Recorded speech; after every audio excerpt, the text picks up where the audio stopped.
Module 2 describes procedures for icing and shading oysters.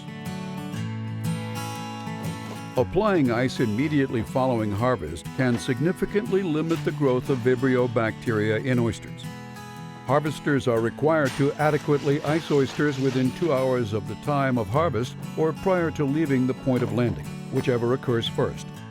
From July 1st through September 15th, harvesters in shellfish growing areas in Duxbury, Plymouth, Kingston, and Katama Bay in Edgartown are required to ice oysters within 1 hour of time of harvest or exposure, or prior to leaving the point of landing, whichever occurs first.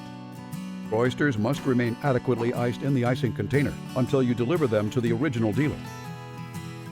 Harvesters must use a shellfish icing container that is smooth, in good condition, is easily cleaned, impervious to water, insulated, self-draining, and with a tight-fitting lid and light-colored exterior.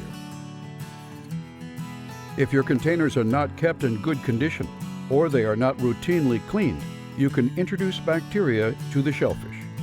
When applying ice to oysters, harvesters may choose to use only ice or an ice water mixture.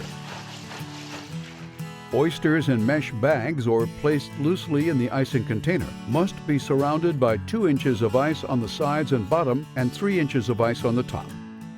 If you use an ice water mixture, the oysters must be fully submerged and the ice water mixture must be at or below 45 degrees Fahrenheit to inhibit growth and proliferation of bacteria.